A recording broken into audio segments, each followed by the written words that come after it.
Hello guys, welcome to my YouTube channel Ayurveda basking. तो जो आज का वीडियो हमारा होने वाला है वो हमारा अगेन बीएमएस थर्ड प्रूफ के लिए होने वाला है। और जैसा कि आप सबको पता है कि ये वाला बैच जो है वो फर्स्ट बैच है एनसीएसएम का। तो इनके जैसे भी एग्ज़ाम आ रहे हैं वो हमारे लिए जानना बहुत ज़रूरी है आने वाले बीएमएस बैच सब के लिए, ठीक है। तो आज हम कोमारा के पेपर को देखेंगे। तो आप इसमें देख सकते हैं कि कैसे कैसे क्वेश्चन पूछे गए हैं और किस तरीके से आपने अपने पेपर को प्रिपेयर करना है। तो 20 एमसीक्यू देखेंगे सबसे पहले हम, फिर एससीक्यू और एलक्यू, कुछ इंपॉर्टेंट चीज़ें जो होगी वो मैं आपको बताती जाऊँगी। फर्स्ट क्वेश्चन जो आया है वो वयोभेदा से आया, जिसमें पूछा गया है कि बाल्यावस्था अप टू 30 ईयर कौन से आचार्य ने बताया। तो हमें पता है कि आचार्य चरका है, जो बोलते हैं कि जो आपकी बाल्यावस्था होती है वो up to 30 years of age तक रहती है। सेकेंड क्वेश्चन है हमारे पास, the Moro reflex normally disappear by 5 to 6 month। Direct question, the baby presented with the arm adducted and shoulderly internally rotated, the wrist is flexed and the elbow is extended and pronated. So that is actually one of the case of the Erb's palsy, जिसका पूरा नाम क्या है, Duchenne Erb palsy. If the breast milk float on the water, तो floating और रुक्षता और लघु is a characteristic of वाता दुष्टि स्तन्या। The route of administration of MMR vaccine is a subcutaneous. यहाँ पे वैक्सीन से भी क्वेश्चन है तो आपने इस टॉपिक को अच्छे से देख लेना है। The type of inheritance in haemophilia is basically x link recessive. तो ईजिली हम एलिमिनेट कर सकते हैं कि हीमोफीलिया एक्स लिंक होता है, तो एक्स लिंक एक ही ऑप्शन में है। One of the following is the synonymous with the मातृका दोष एंड गुडाकिट्टम। तो मातृका दोषा, गुडाकिट्टम, अहिपूतना, ये सब अहिपूतना जो डिजीज होते हैं उसके सिनोनिम है। राइट आंसर ऑप्शन ए हो जाएगा। The icterus present in the newborn after 36 hours is termed as physiological jaundice। क्योंकि जो थर्ड और सेकेंड और थर्ड जो जॉन्डिस होता है वो फिजियोलॉजिकल जॉन्डिस होता है, अपने आप रिजॉल्व हो जाता है वीक तक ख़त्म होने से। विडाल टेस्ट जनरली हमारा टाइफाइड के लिए होता है। गोमूत्रा गंधा in child is characteristic of which बालाग्रह, मूकल मंडूकी ग्रह। तो ग्रह से क्वेश्चन आया है। Webbing of neck and short stature Turner syndrome का होता है, जिसमें X0 हमारे पास क्रोमोसोम होता है। नाभ्यम समंतता शोथा is describe for which disease, पांडु एंड कामला। मैच द फॉलोइंग में हमारे पास कुछ डिजीज से मैच करना है। फर्स्ट हमारे पास अत्यंत स्वप्नम शीतांबु, तो ये स्रोतो रोधा के निदाना जो कुमार शोषा के लिए बताए जाते हैं। देन प्रमलान अधरा कायम इस फक्का रोगा के लिए बताया जाता है। कामला पांडु कास नुत कैन लीड टू राज्य, इसमें क्या है, रजनियारी चूर्णा इज इंडिकेटेड। देन दुर्गंधा आम्लम जलोपमम इज शीरलस का, so right answer C option हो जाएगा। Characteristic swelling at costochondral junction in rickets is known as rachitic rosary. तो इसको रोजरी नाम से काफ़ी फेमस है, rachitic rosary. Which of the following is a परम भेषजम फॉर विसर्पा as described in Kashyapa is रक्त moksha, because again it is a रक्त प्रतुष्ट व्याधि, तो रक्त moksha. A 4-year-old male child presented with the following complaint, like he is having a unable to look at teacher for long in the classes, loads of freezing. Which among the criteria is able to the scenarios DSM-5-TR? According to Kashyapa, Vamana is to be administration after the which is 6 year of the age। तो ये time आपको बताना चाहिए कोई भी पंचकर्मा देने के लिए कितना एज होना चाहिए, ठीक है। कुमारा पंचकर्मा टॉपिक से। दोष प्रधान इन शीरलस का, तो शीरलस का आपका त्रिदोषजा व्याधि है। असर्शन रीजन एक क्वेश्चन आया था।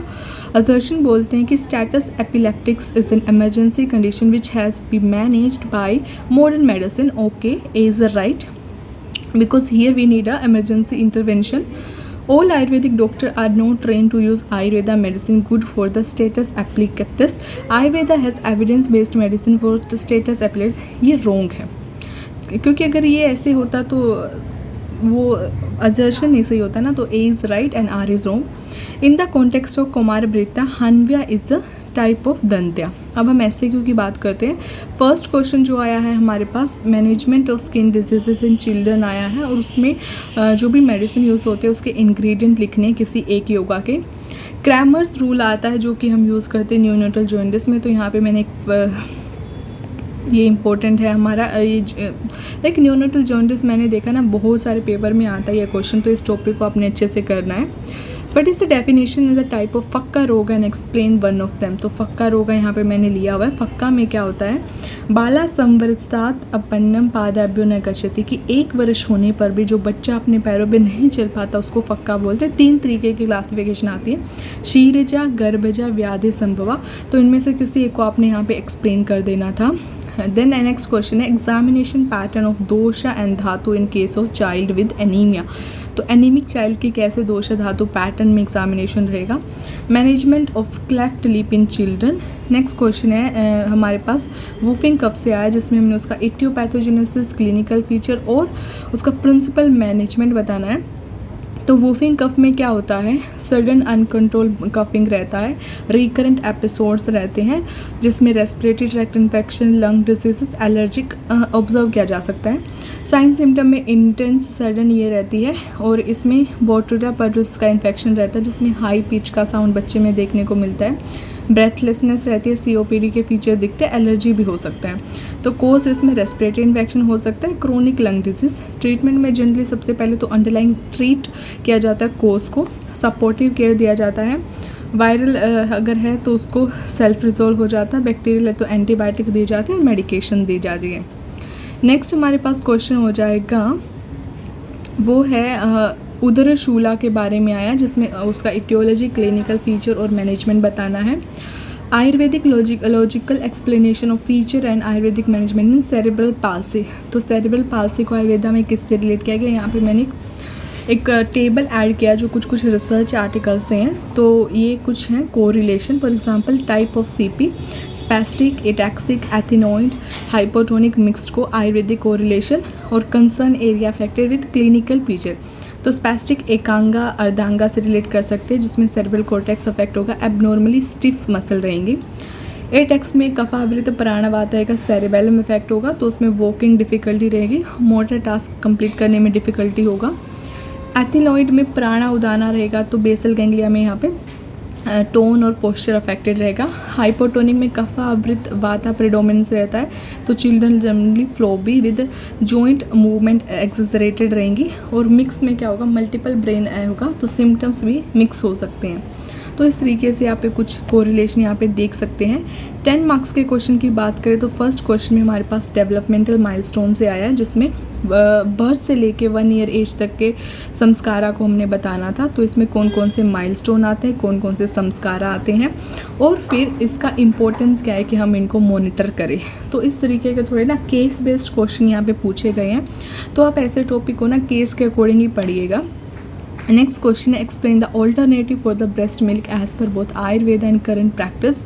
तो ब्रेस्ट मिल्क वाले से क्या है कि ऑल्टरनेटिव पे पूछा गया। फिर एक सब हेडिंग में ब्रेस्ट मिल्क बैंकिंग और है धात्री इन आयुर्वेदा। नेक्स्ट क्वेश्चन हमारा 2 केस पूछे गए थे। फर्स्ट केस है कि एक 6 मंथ का ओल्ड इन्फेंट है जो OPD में आता है, उसकी कंप्लेन क्या है कि उसका हेड का साइज़ बढ़ता जा रहा है और ही कांट होल्ड इस नेक बैक। एग्जामिनेशन पे पता चलता है कि हेड सर्कमफ्रेंस एनलार्ज है, एंटीरियर फ्रंटल बल्ज है, प्रोमिनेंट स्कैल्प वेन है और आइज़ में डेविएशनल सनसेट साइन। सो ये जो डिजीज़ है इसको हम हाइड्रोसेफेलस से रिलेट कर सकते हैं और आयुर्वेदा में शिरसम अम्बु समथिंग ऐसे कुछ डिजीज़ दी हुई है। फिर इसके अकॉर्डिंग टू निदाना संप्राप्त डिज़ाइन कर सकते हैं, क्लिनिकल फीचर और मैनेजमेंट। नेक्स्ट और लास्ट क्वेश्चन हमारे था कि 7 ईयर ओल्ड जो है वो OPD में आया बच्चा, उसकी कंप्लेन क्या है कि उसको जनरल वीकनेस है, फैटीग ईजिली हो जाता है, पुअर एपेटाइट के साथ उसको क्या है कि पेल कलर है। तो पेल कलर से हम कहीं ना कहीं रिलेट कर सकते हैं कि हीमोग्लोबिन से रिलेटेड चीज़ हो सकता है। रिड्यूस्ड इंटरेस्ट है प्ले में, समटाइम कंप्लेन करता है ब्रेस्टलेसनेस की एक्सर्शन पे और पैलर है, conjunctiva, nails, brittleness, spoon shape जो फीटर होता है आयरन डेफिशिएंसी एनीमिया। तो हमारा डायग्नोज क्या हो जाएगा, आयरन डेफिशिएंसी एनीमिया। और आयुर्वेदा में इसको पांडु से रिलेट कर सकते हैं। फिर इसका इटियोपैथोजेनेसिस और संप्राप्ति लिखना था, क्लिनिकल फीचर और investigations, acute and long term management. तो यहाँ पे हमारा डिस्कशन कंप्लीट होता है। All the best for your exam. Thank you guys.